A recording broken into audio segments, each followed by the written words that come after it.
आणि आता पुढची बातमी येते ती शिवसेनेच्या गोटातनं, कारण एकनाथ शिंदेंनी पक्ष बळकटीच्या दृष्टीने काही महत्त्वाचे निर्णय घेतलेत त्या संदर्भातली ही बातमी आहे। कारण काम नाही तर पदही नाही असा थेट इशारा आता एकनाथ शिंदेंनी आपल्या पक्षातल्या नेत्यांना दिलाय। त्यामुळे शिंदेंनी नवनियुक्त संपर्क प्रमुख आणि विभागीय संपर्क प्रमुख यांची ऑनलाईन बैठक घेतली आहे। यावेळी शिंदेंनी अतिशय कर्तव्य कठोर अशी भूमिका घेतली। काम केलं तरच तुम्हाला पद मिळेल, काम केल्याची अपडेट आली नाही तर जे काम करणार नाहीत त्यांना थेट नारळ दिला जाईल असं दमत शिंदेंनी आजच्या बैठकीत दिलंय। मंत्री, आमदार, खासदार ही पद बाजूला ठेवून सर्वांनी कार्यकर्त्यांप्रमाणे काम करावं असे आदेश देण्यात आले आहेत। त्याचप्रमाणे प्रत्येक बैठकीचे फोटो आणि तपशील रोज सादर करावेत असे निर्देश देण्यात आले आहेत। त्यामुळे शिंदे भाकरी फिरवण्याच्या तयारीत आहेत अशी माहिती मिळते। पुण्यात शिवसेनेची पूर्ण कार्यकारिणी बरखास्त करण्यात आली। यातून राज्यातल्या इतर पदाधिकाऱ्यांना थेट संदेश देण्यात आला आहे।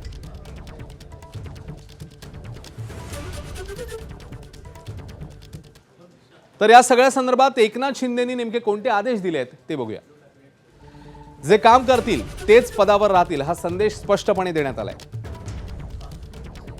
याशिवाय जे पदावर असून काम करत नाहीत त्यांना डच्चू दिला जाईल हेही स्पष्ट करण्यात आलेलं आहे। संपर्क प्रमुख आणि जिल्हा प्रमुखांनी पक्ष विस्तार करावा त्या दृष्टीने त्यांनी पावलं टाकायला हवी।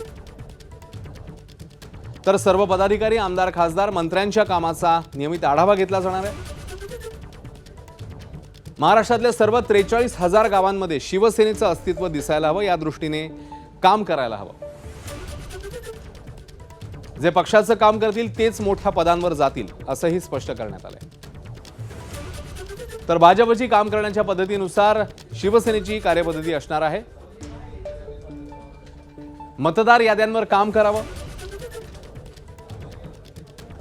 येणाऱ्या वर्षातल्या मतदारसंघ विभाजनासाठी तयार राहा।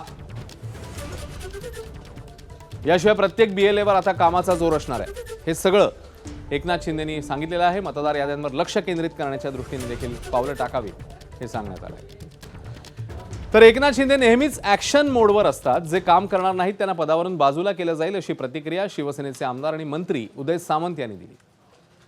शिंदे साहेब हे कायमच ऍक्शन मोडवर असतात, त्याच्यामुळे आजच ऍक्शन मोडवर आले त्याच्यातला भाग नाही। जे काम करत नाहीत किंवा पदं घेऊन बसलेले आहेत त्यांना नक्कीच बाजूला करून नव्या दमाचे कार्यकर्ते त्या ठिकाणी साहेब देतील। त्याच्यामध्ये जे सक्षमपणानं काम करतायत त्यांना साहेब पुढे चाल देतील। जे सक्षमपणानं निवडणुकीमध्ये यशस्वी होऊ शकले नाहीत, निवडणुका यशस्वी करू शकले नाहीत, अशा लोकांना साहेब थोडं थांबवतील। प्रभारी म्हणून काही लोकांना ठेवलेलं आहे आणि जे चांगलं काम करतील त्यांना नक्की कंटिन्यू करू। मी संपर्क प्रमुख त्या तिथला आहे।